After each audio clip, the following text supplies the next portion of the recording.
洗情不會透，猛風再吹而不散，愁雲和月之間也不孤單，你足已傾城的兩眼，教花與草還璀璨，然而眉目彷彿飄散，有一絲慨嘆。流水透支將我倆，沿路滿布風霜也雪亮，天空灰暗，愛得到了景仰。世間什麼愛叫純潔？你今年花陣似紅蝴蝶，飽經挫折，傷口淌血都不知會磨滅。世間什麼愛叫純潔？處在絕望仍力竭，留守最尾一起，哪怕力竭。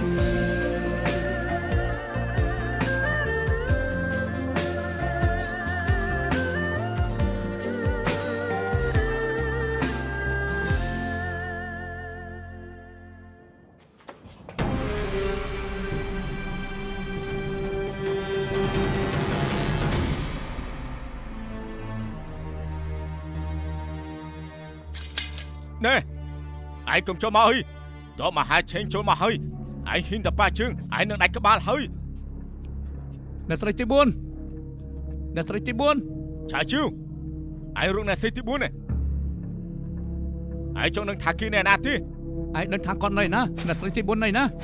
Ai đây chương tư prap anh nu. Anh prap rồi còn mình prap. Nè.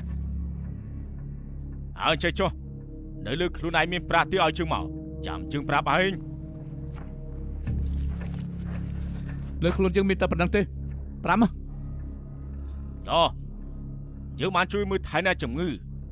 នៅផ្ទះកសិករនៅឯតង់ឈឹងពួកចៅរំវែងទាំងនោះយកអ្នកជំងឺដែលមានរបួសជិតស្លាប់ចូលតារានៅទីនោះក្នុងនោះឃើញថាមានម្នាក់គឺអ្នកស្រីទី4ហើយជើងគេមកខាងគឺត្រូវគ្រាប់ផ្លោងធ្វើឲ្យរបួសដាច់ទៅហើយ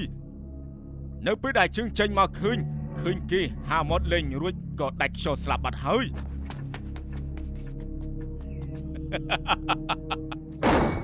អ្នកស្រីទី4អ្នកស្រីទី4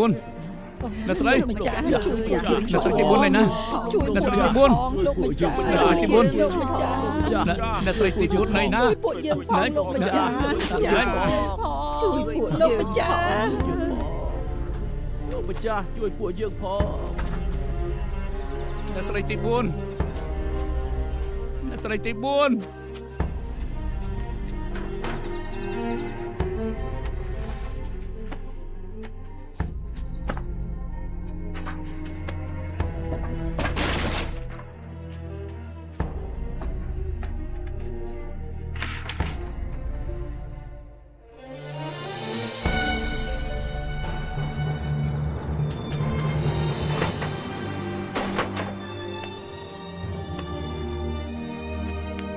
អ្នកស្រីទី4អ្នកស្រីទី4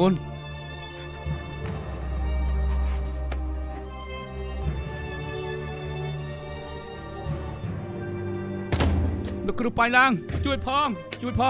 បាយឡើង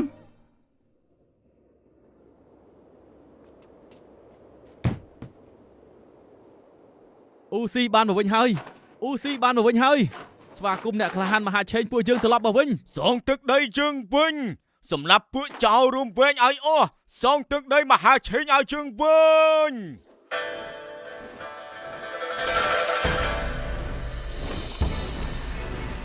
ស្វាគមន៍មេតបស៊ីស្វាគមន៍លោកម្ចាស់លីងលោកមេតបស៊ីលោកម្ចាស់លីងអ្នកស្រីធំអ្នកប្រុសធំទាំងអស់គ្នារងទុក្ខហើយពួកចៅរំវែងទាំងនោះធ្វើឲ្យប្រជារាស្ត្រនៅអ៊ូស៊ីពួកយើងរងទុក្ខណាស់អស់អីហើយទៅសាលាស្រុកជាមួយខ្ញុំចាំនិយាយគ្នាទៀតចាឡោះ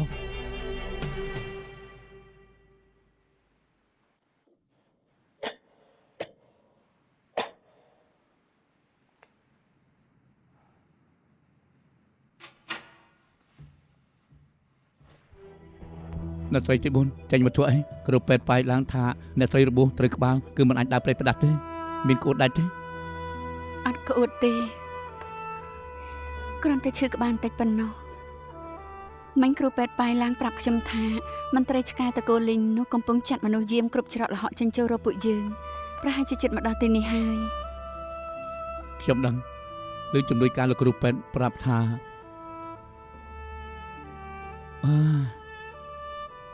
មួយជីវិតខ្ញុំនេះកុំថាទុកថារត់ដល់រីករាយធ្លាប់ជារាជរងទុកធ្លាប់ធ្វើមេការទី3ធ្លាប់ធ្វើអ្នករស់ស៊ីមន្ត្រីក៏ធ្លាប់ធ្វើបន្តិចទៀតនឹងត្រូវធ្វើខ្មោចដូចគេកាត់ក្បាល ខ្ញុំក៏តែងលួងខ្លួនឯងចឹងដែរមនុស្សយើងមាន10ឆ្នាំប្រមាណដងយើងត្រូវតែរីករាយធ្វើខ្មោចគេកាត់ក្បាលជាមួយគ្នាទៅ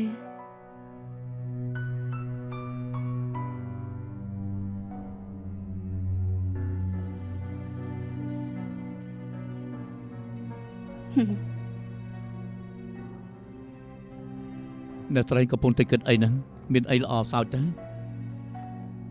គិតរឿងអាក្រក់ដែលលោកធ្វើពីមុន រឿងអាក្រក់ខ្ញុំហ៎រឿងអាក្រក់ស្អីទៅ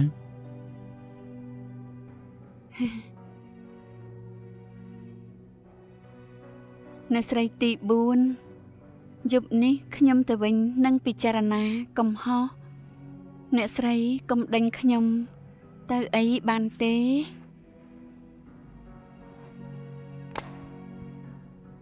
ខ្ញុំមិនធ្លាប់គិតថាដេញលោកទៅទេខ្ញុំមិនចង់ឲ្យលោកទៅឡើយគ្រាន់តែចង់ឲ្យលោកល្អ សុំទោសអ្នកស្រីទី4ខ្ញុំមិនគួរធ្វើឲ្យអ្នកស្រីទៅផ្ទាល់ទេ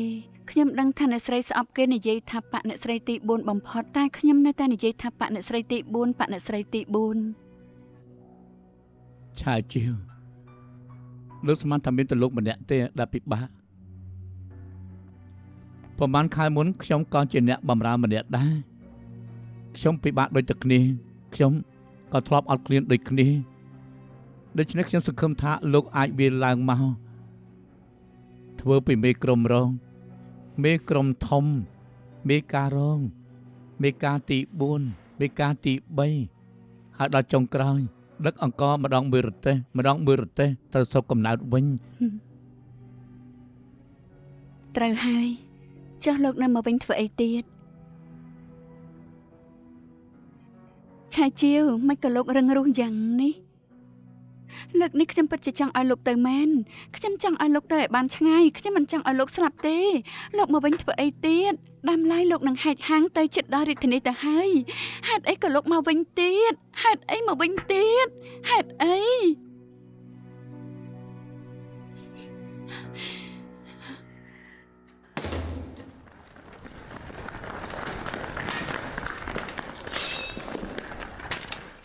អ្នកស្រីទី4ឆាជាវសុខសប្បាយដែរទេចាប់ខ្លួនពួកគេទៅឆាជាវទុកចិត្តចុះទោះខ្ញុំត្រូវគេកាត់ក្បាលក៏ខ្ញុំផ្ដែផ្ដាំពាក្យចឹងឲ្យដឹងក៏ជាច្រើនរទេះទៅស្រុកកំណើតលោកដែរ អ្នកស្រីទី4 ឆាប់ទៅនៅនិយាយស្អីទៀត យើងនិយាយពីបានទេឆាជាវខ្ញុំនិយាយម៉ាត់ណាស់ម៉ាត់នោះខ្ញុំជាមនុស្សប៉ាក់ទី4ទោះជាត្រូវកាត់ក្បាលក៏ខ្ញុំជាខ្មោចប៉ាក់អ្នកស្រីទី4ដែរ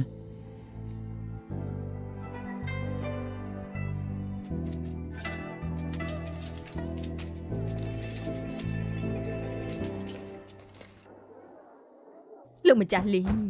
លោកម្ចាស់លីងខ្ញុំគឺពីចឹងខ្ញុំដឹងថាខែក្រោយគឺជាខែគប់កំណើតលោកដូច្នេះខ្ញុំក៏យកអនឡាញយកជូន គឺពួកគេសម្រុកចូលមកដល់ខ្លួនឯងចេញទៅវិញសិនទៅ លោកម្ចាស់លីង លោកម្ចាស់លីង ម៉ែធំ អញ្ចេះចុះម្នាក់ថយមួយជំហាន3ភាគ 3ភាគបាន3ភាគសម្រាប់អញ្ចឹងហើយ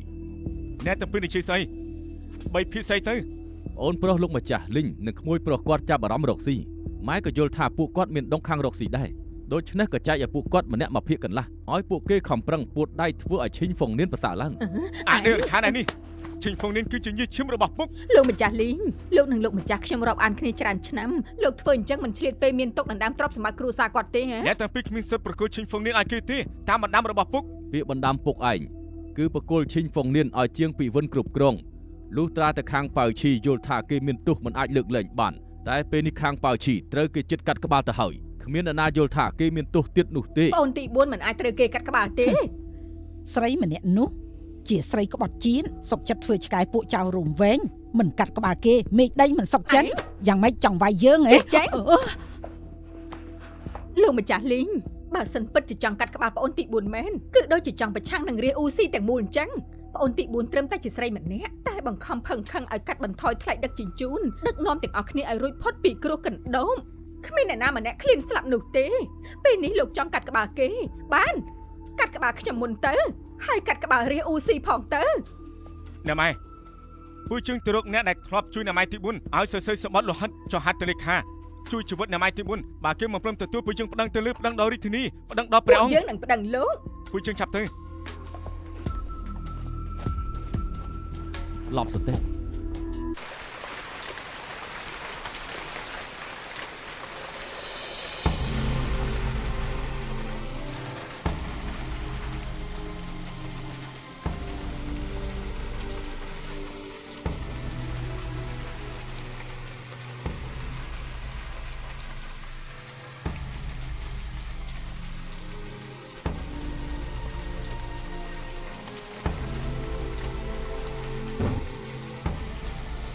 រាជថ្លើមធំ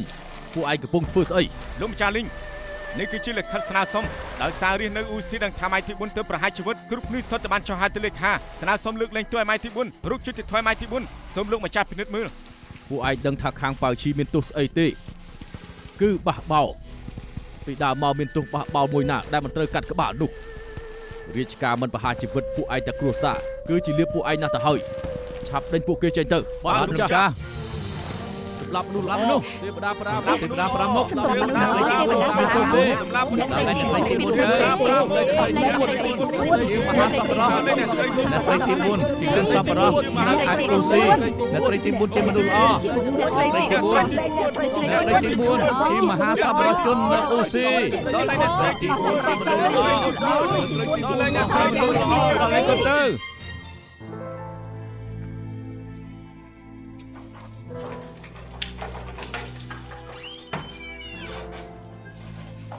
អ្នកស្រីទី4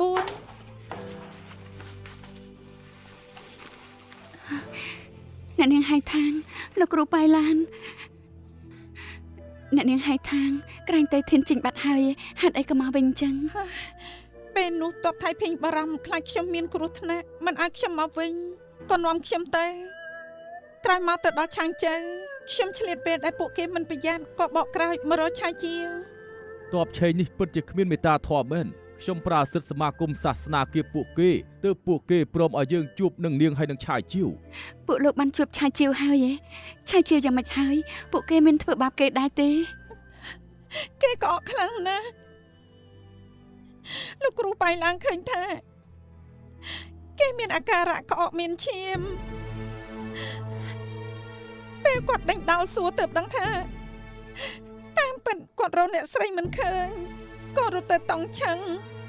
តែជាផ្ទះកសិករដែលផ្ទុកអ្នកជំងឺក្អកមានឈាមទាំងនោះរួចហើយក៏ឆ្លងជំងឺពីពួកគេ លោកគ្រូពេទ្យប៉ៃឡាំងអ្នកទាំងពីរដល់ពេលទៅវិញហើយអ្នកស្រីទី4សូមព្រះថែរក្សានាងពួកយើងត្រូវទៅវិញហើយ អ្នកស្រីទី4ថែខ្លួនណា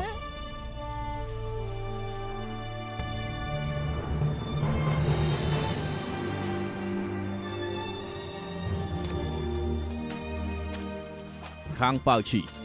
រាជការបានចេញសេចក្តីប្រកាសហើយឲ្យប្រហារជីវិតអ្នកទោសបះបោរនាងទាំងពីរអ្នកនេះ ខ្ញុំចង់ជួបឆាយជាវ គ្មានច្បាប់អញ្ចឹងទេបើមិនចង់រងទុក្ខផ្លូវកាយទៀតឆាប់ផ្តិតមេដៃទទួលទោសភ្លាម ខ្ញុំ ទៅ ចង់ជួបឆាយជាវ ខាងប៉ៅឈី បើមិនឲ្យខ្ញុំជួបឆាយជាវទេខ្ញុំមិនផ្តិតមេដាច់ដាច់ខាត នាង លោកចង់ដាក់ទោសយ៉ាងម៉េចក៏ស្រាច់ទៅលោកទៅ បានពេលនេះយើងឲ្យនាងទៅជួបឆាយជីវចុះហត្ថលេខាទៅ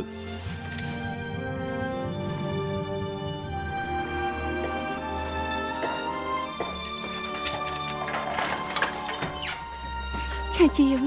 អ្នកស្រីទី4អ្នកកុំចូលមកចិត្ត លោកយ៉ាងម៉េចហើយពិបាកទ្រាំណាស់មែនទេ អត់ទេធម្មតាទេលោកគ្រូប៉ៃឡាំងបានបើកថ្នាំអឺរ៉ុបឲ្យខ្ញុំរួចទៅហើយខ្ញុំ លែងសូវក្អកខ្លាំងដូចមុនហើយប៉ុន្តែថ្នាំអឺរ៉ុបមានមួយចំនួនមិនល្អទេក្រោយពេលផឹកហើយខ្ញុំដូចជាសេសឺយ៉ាងម៉េចទេ ឆាយជាវលោកកុំបារម្ភលោកគ្រូប៉ៃឡាំងច្បាស់ជាជួយព្យាបាលលោកឲ្យអស់ពីលទ្ធភាព ខ្ញុំមិនបារម្ភនោះទេព្រឹកនេះពេលដែលខ្ញុំកំពុងតែសេសឺហើយបានគិតរឿងច្រើនណាស់ពួកយើងទាំងពីរមិនអាចស្លាប់នៅទីនេះទេទោះបីជាអ្នកត្រីស្លាប់ក៏ជារឿងប្រហែល10ឆ្នាំខាងមុខអ្នកត្រីនៅស្លាប់នៅខាងក្នុងផ្ទះកូនចៅរបស់ពីចឹងនិងអាអូរស់នៅក្បែរនោះជូនដំណើរអ្នកត្រីឯខ្ញុំវិញខ្ញុំគិតថាខ្ញុំនឹងស្លាប់នៅស្រុកកំណើតត្បិតថាខ្ញុំមិនអាចធ្វើបុណ្យសពអត្តកធមដូចជាពួកអ្នកមានទាំងនោះប៉ុន្តែបងប្អូនរួមភូមិទាំងអស់នឹងធ្វើស្លាប់ព្រលឹងឲ្យខ្ញុំមួយដូច្នេះខ្ញុំអរគុណហើយអរគុណដែលខ្ញុំជួយដឹងកជាច្រើនទៅឲ្យពួកគេដូច្នេះហើយខ្ញុំគិតច្រើនណាស់នៅត្រីទី4កុំគិតថាទៅមួយរួចអីលើកនេះគឺមានរឿងអីអាចជួយគ្នាទៅរួចខ្ញុំស្មានថាហាយថាងគេទៅធានជីងហើយមួយជីវិតនេះឡើងបានជួបគេទៀតអ្នកណាទៅដឹងថាម្សិលមិញខ្ញុំភ្ញាក់ព្រើនព្រោះស្រាប់តែឃើញគេនៅឈរចំពោះមុខនិយាយជាមួយនឹងខ្ញុំដូចជាពីមុនដែលគេចូលចិត្តរអ៊ូដាក់ខ្ញុំដូច្នេះឆាយជាវពាក់កៅអៅឲ្យក្រាស់ទៅកុំភ្លេចណាឆាយជាវបងកុំភ្លេចផឹកថ្នាំទៀតដូច្នេះផឹកឲ្យទៀងពេលនៅស្រីទី4ដើមឡើងខ្ញុំស្មានថាពួកយើងនឹងជួបគ្នានៅកន្លែងប្រហារជីវិតតែមិនស្មានថាពេលនេះអាចឈរនៅទីនេះចែកគ្នាសប្បាយរីករាយចឹងសោះអស់ចាមមែនតើ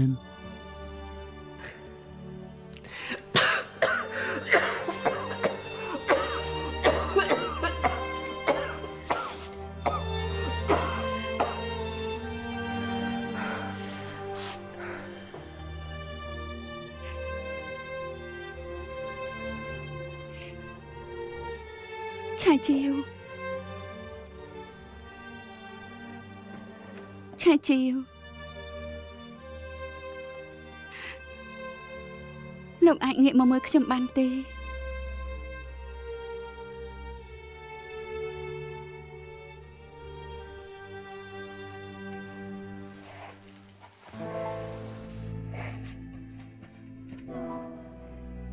ឆាយជាវ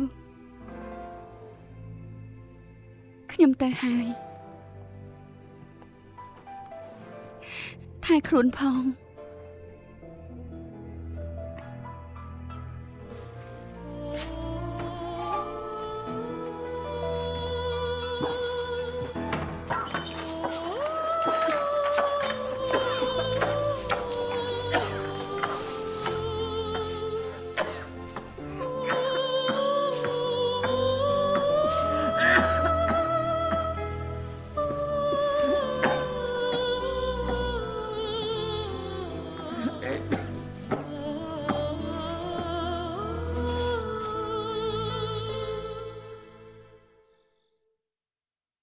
ណាម៉ែខ្ញុំបានស៊ើបដឹងហើយកម្ពុជារាជការបានចាត់ប្រងម្ចាស់មួកដែកឲ្យទៅណានថងដើម្បីមកជឿទោសណានថង ហើយយ៉ាមិនក៏ចៃដន្យយ៉ាងនេះពេលនេះណានថងច្បុកច្បល់ណាពួកយើងចាត់មនុស្សឲ្យយកលិខិតនេះទៅថ្វាយព្រះអង្គម្ចាស់យ៉ាងម៉េចទៅទោះយកទៅដល់ទីនោះក៏គ្មានពេលខ្វល់ពីរឿងយើងដែរពួកយើងគ្មានជំរឿទេដូច្នេះត្រូវតែសាកមើលពេលចឹងពេលនេះទីនោះជ្រុលច្បល់ណាស់គ្រោះថ្នាក់ណាស់បងទី2បងគិតឲ្យច្បាស់ពិតជាគ្រោះថ្នាក់ណាស់ណាពេលនេះក្រៅពីប្រងម្ចាស់គ្មាននរណាអាចជួយឆាយជូននឹងណាម៉ៃទី1បានទេខ្ញុំនឹងប្រយ័ត្នពីចឹងណាម៉ែមិនច្បាស់រៀនណាខ្ញុំទេខ្ញុំនឹងប្រថុយគ្រោះថ្នាក់មួយនេះម៉ែក៏បានឃើញដែរថាធម្មតាម៉ែទី4ធ្វើយ៉ាងម៉េចដាក់ពួកយើងស្អែកខ្ញុំនឹងទៅសំណាក់ការពារអញ្ចឹងអ្នកការពារប៉ុន្មានអ្នកទៅជាមួយដែរយឺតយ៉ាវបំផុតគឺស្អែករសៀលចេញដំណើរអាមីនអូនទៅជួយរៀបចំខែឲ្យបងទៅអ្នកដន្លងមានការអីអ្នកពិតជាទុកចិត្តឲ្យពីចឹងទៅណានថងពិតមែនណានិយាយដោយអាត្មានិយមចោះពេលនេះអាមីនមានផ្ទៃពោះហើយខ្ញុំយល់ថាពីចឹងមិនគួរបន្ថយគ្រោះថ្នាក់នេះទេអ្នកដន្លងតាមពិតខ្ញុំក៏គិតអញ្ចឹងដែរប៉ុន្តែពេលនេះគេសម្រេចចិត្តអញ្ចឹងហើយបើសិនជាមិនឲ្យគេទៅទីគឺមានតែវិធីមួយគត់វិធីមួយហ៎អ្នកប្រតិពីសំណាក់ការពារទាំងអ៊ូស៊ីគ្មាននរណាព្រមទទួលឡើយ មើលទៅណានថងច្បាស់ជាមានគ្រោះថ្នាក់ណាស់មិនចឹងពួកយើងចាំសង្គ្រាមស្ងប់ចាំពួកយើងទៅមិនចាំបាននិយាយទេនៅពេលនេះខ្ញុំសម្រេចចិត្តហើយ ពីចឹងបងមកវិញល្អហើយអ្នកម៉ែទាំងពីរបាត់ខ្លួនហើយ ហេតុអីក៏បែបនេះ ខ្ញុំក៏មិនដឹងដែរព្រឹកមិញក្រោកឡើងស្រាប់តែមិនឃើញពួកគាត់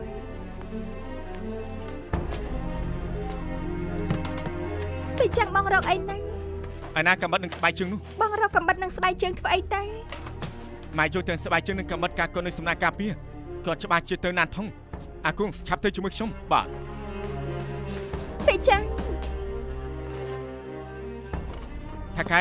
មានឃើញស្ត្រីម្នាក់អាយុ50ឆ្នាំឆ្លងកាត់ទីនេះដែរទេ រូបរាងពួកគេយ៉ាងម៉េចដែរ ម្នាក់គឺតូចទាបនិងមានមុខស្រួចម្នាក់ទៀតមានធំនិងមុខរាងធំនៃជាស្ដីលឺលឺ មានពួកគេបានសម្រាប់ហូបអីនៅទីនេះដែរ តាំងពីពេលណាទៅ តាំងពីព្រឹកមេឃទើបតែភ្លឺឯនោះ អ្នកប្រុសទី2ទៅយូរហើយពួកយើងច្បាស់ជាមិនអាចតាមទាន់ទេ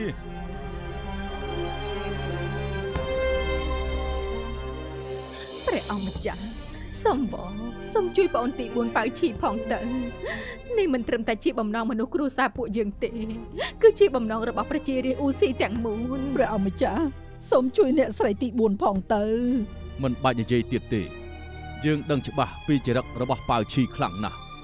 តែយើងពិតជាមិនអាចជួយបានពិតមែន ហេតុអីទៅ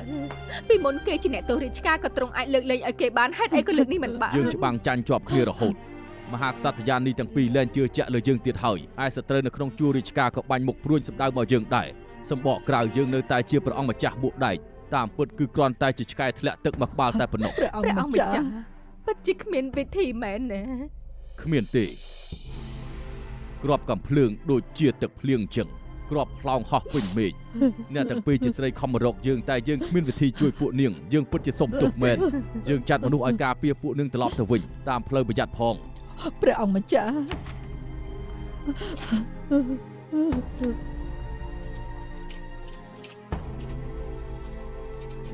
មានក្របផ្លោងប្រាប់ចុះ ក្រាបក្រម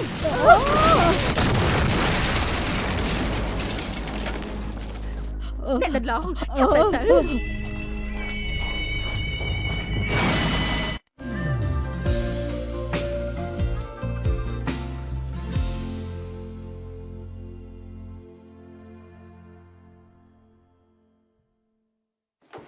លោកម្ចាស់អ្នកតូននាំមកដល់ហើយអូអ្នកស្រីទី4ឮថាអ្នកស្រីក្តៅខ្លួនខ្លាំង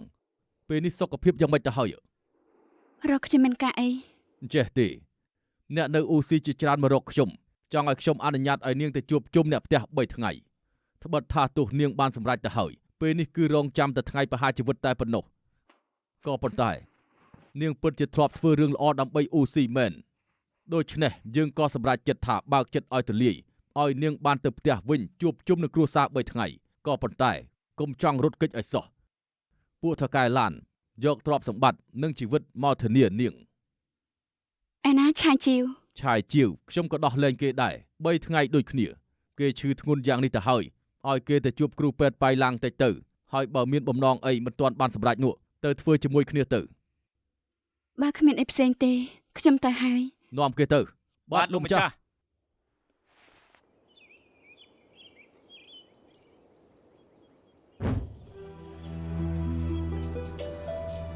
អ្នកស្រីទី អ្នក 4 ស្រីទី4 អ្នកស្រីទី4អ្នកស្រីរងទុកហើយអ្នកស្រីទី4អ្នកស្រីទី4 អ្នកស្រីទី4 អ្នកស្រីទី4 អ្នកស្រីទី អ្នកស្រីទី 4 អ្នកស្រីទី4 អ្នកស្រីទី អ្នកស្រីទី អ្នកស្រីទី4មកហើយពួកយើងនាំគ្នាមកទទួលអ្នកស្រីមែនហើយអ្នកស្រីទី4ច្បាស់ជាមិនអីនោះទេអ្នកស្រីទី4ជីវិតពួកយើងគឺអ្នកស្រីជាអ្នកជួយពួកយើងមិនអាចឲ្យអ្នកស្រីមានរឿងទេ អរគុណអ្នកទាំងអស់គ្នា អ្នកស្រីទី4អ្នកស្រីមិនអីទេ ខ្ញុំមិនអីទេ លើកនេះអ្នកស្រីអាចចេញមកវិញបានត្រូវអរគុណដល់ពួកថកែឈិនពួកគាត់បានគម្រាមថាលេងនៅអ៊ូស៊ីរកស៊ីទៀតហើយទើបបង្ខំមន្ត្រីឆ្កែនោះឲ្យដល់លេងអ្នកស្រីចេញមកបាន3ថ្ងៃ អរគុណលោកថាកាយឈិនអរគុណទាំងអស់គ្នា មិនបាច់គួរសមទេកុំនិយាយច្រើនអីពួកយើងទៅវិញទៅប្រយ័ត្នផងយឺត ប្រយ័ត្នផងប្រយ័ត្នផង យឺតមក